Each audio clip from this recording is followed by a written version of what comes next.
Welcome back to my channel. ಹೊಸದಾಗಿ channel ನೋಡ್ತಾ ಇದ್ದರೆ ಸಬ್ಸ್ಕ್ರೈಬ್ ಮಾಡಿಕೊಂಡು ಸಪೋರ್ಟ್ ಮಾಡಿ. ವಾರಾಹಿ ದೇವಿಯ ಆಶೀರ್ವಾದ ಎಲ್ಲರ ಮೇಲೂ ಇರಲಿ ಅಂತ ವಿಡಿಯೋ ಪ್ರಾರಂಭ ಮಾಡ್ತಾ ಇದ್ದೀನಿ ಸ್ನೇಹಿತರೆ. ಈ ಒಂದು ವಸ್ತುವನ್ನು ನೀವು ಚಿಕ್ಕ ವಸ್ತು ಆದರೆ ತುಂಬ ದೊಡ್ಡ ಪರಿವರ್ತನೆ ಆಗುತ್ತೆ. ಇದನ್ನು ತಗೊಂಡೋಗಿದ್ದೆ ಬೇವಿನ ಮರದ ಹತ್ರ ಹಾಕ್ಬಿಟ್ಟು ಬರೋದ್ರಿಂದ ಇಷ್ಟಾರ್ಥಗಳು ನೆರವೇರುತ್ತೆ.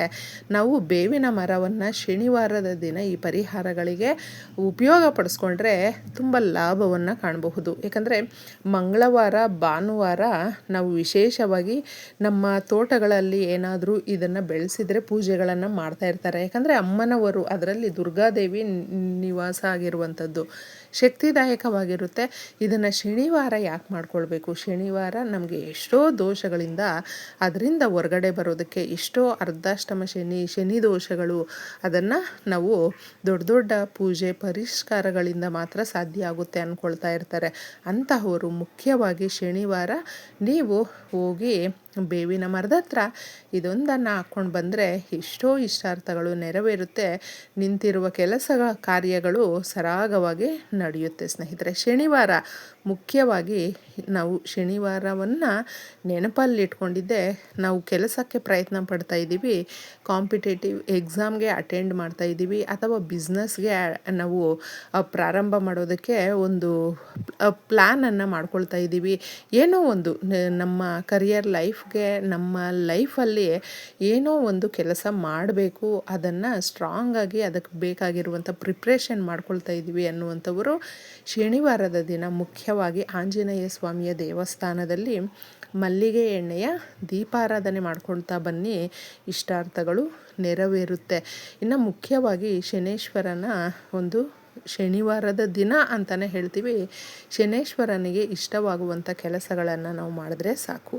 ತಂದೆ ತಾಯಿಯ ಒಂದು ಪ್ರೀತಿಗೆ ನಾವು ಪಾತ್ರರಾಗಬೇಕು. ಹೇಗೆಂದರೆ ಅವ್ರಿಗೆ ಅವರ ಒಂದು ಖುಷಿಯನ್ನು, ಅವ್ರಿಗೆ ಏನು ಇಷ್ಟ ಆಗುತ್ತೋ ಅದನ್ನು ನಾವು ನಡೆಸ್ಕೊಟ್ರೆ ತುಂಬ ಹ್ಯಾಪಿಯಾಗಿರ್ತಾರೆ. ಅವರ ಆಶೀರ್ವಾದವನ್ನು ಶನಿವಾರದ ದಿನಗಳಲ್ಲಿ ಪಡ್ಕೊಳ್ಳಿ.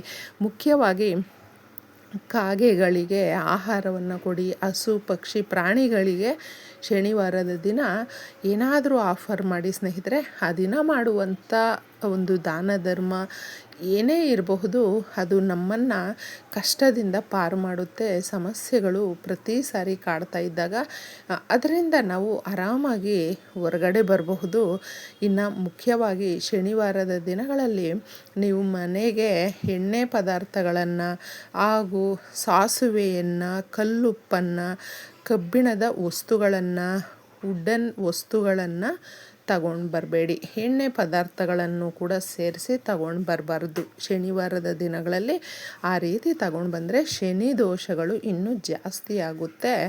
ನಾವು ತಪ್ಪದೆ ಶನಿವಾರ ನಿಮಗೆ ಫ್ರೀ ಇದೆ ಅಂತ ಹೇಳಿದ್ರೆ ಶನೇಶ್ವರನ ದೇವಸ್ಥಾನಕ್ಕೆ ಹೋಗಿದ್ದೆ ಪೂಜೆಯನ್ನು ಮಾಡಿಕೊಂಡು ನೀವು ಎಳ್ಳು ದೀಪ ಹಚ್ಚಿ ಬರಬಹುದು. ಎಳ್ಳು ದೀಪ ಹಚ್ಚೋದಕ್ಕೆ ನಮಗೆ ಸಮಯ ಇಲ್ಲ, ನಾವು ರೆಡಿ ಮಾಡ್ಕೊಂಡಿಲ್ಲ ಅನ್ನುವಂಥವರಾದರೆ ಎಳ್ಳೆಣ್ಣೆಯ ದೀಪಾರಾಧನೆ ಮಾಡ್ಕೊಳ್ಬಹುದು. ಅಷ್ಟು ಸಮಯ ಇಲ್ಲ ಅಂತ ಹೇಳಿದ್ರು ಕೂಡ ಮುಖ್ಯವಾಗಿ ನೀವು ಹೋಗಿ ಪೂಜೆ ಮಾಡ್ಕೊಂಡು ಬಂದರೂ ಸಾಕಾಗುತ್ತೆ. ಶನಿವಾರಕ್ಕೆ ಅಷ್ಟೊಂದು ಶಕ್ತಿ ಇರೋದರಿಂದ ಮಿಸ್ ಮಾಡ್ಕೊಳ್ಳೋದಕ್ಕೆ ಹೋಗಬೇಡಿ. ಇನ್ನು ಸಾಲದ ಸಮಸ್ಯೆಗಳು ಜಾಸ್ತಿ ಇದೆ. ಸಾಲ ಮಾಡ್ಕೊಂಡಿದ್ದೀವಿ ಅಂದರೆ ಅದರಿಂದ ನೆಮ್ಮದಿ ಅನ್ನೋದು ಸಿಗೋದಿಲ್ಲ ಸ್ನೇಹಿತರೆ. ಯಾಕಂದರೆ ಸಮಯಕ್ಕೆ ನಾವು ಕಟ್ಟೋದಕ್ಕಾಗೋದಿಲ್ಲ, ಬಡ್ಡಿ ಕೇಳ್ತಾ ಇರ್ತಾರೆ, ಬಡ್ಡಿ ಕಟ್ಟೋದಕ್ಕಾಗೋದಿಲ್ಲ. ಕೆಲವೊಬ್ಬರಾದರೆ ಸಾಲ ಕೊಟ್ಟಿರುವಂಥವರಿಗೆ ನೋವಾಗಿಬಿಡುತ್ತೆ, ತಗೊಂಡಿರುವಂಥವರು ಕೊಡೋದೇ ಇಲ್ಲ. ಈ ಥರ ಕೂಡ ಇರ್ತಾರೆ. ನೋಡಿ, ಅದನ್ನು ವಾಪಸ್ ಪಡ್ಕೊಳ್ಳೋದಕ್ಕೆ ನಮಗೆ ಚೆನ್ನಾಗಿರುವಂಥ ಪರಿಹಾರವನ್ನು ಇದರಲ್ಲೇ ತಿಳಿಸ್ತಾ ಇದ್ದೀನಿ. ಒಂದು ಕಾಗದ ತಗೊಂಡು ನಿಮ್ಮ ಮುಖ್ಯವಾಗಿ ಸಾಲ ಇದೆಯಾ, ಸಾಲವನ್ನು ಬರ್ಕೊಳ್ಳಿ. ಅಥವಾ ಮನೆ ಕಟ್ಟೋದಿದೆಯಾ, ಮನೆ ಕಟ್ಟೋದು ಬರ್ಕೊಳ್ಳಿ. ಇಲ್ಲಾಂದರೆ ಮದುವೆ ಆಗೋದಿದ್ದರೆ ಮದುವೆದು ಬರ್ಕೊಳ್ಳಿ. ಈ ರೀತಿ ಏನೋ ಒಂದು ನಮ್ಮ ಜೀವನದಲ್ಲಿ ಆ ಕೆಲಸ ಆಗಬೇಕು ಬಹಳ ಮುಖ್ಯವಾಗಿ ಅನ್ನುವಂಥದ್ದು ಒಂದನ್ನು ಮಾತ್ರ ನೀವು ಬರ್ಕೊಳ್ಳಿ. ಕೆಂಪು ಪೆನ್ನಲ್ಲಾದರೂ ಬರ್ಕೊಳ್ಬಹುದು, ತೊಂದರೆ ಇಲ್ಲ.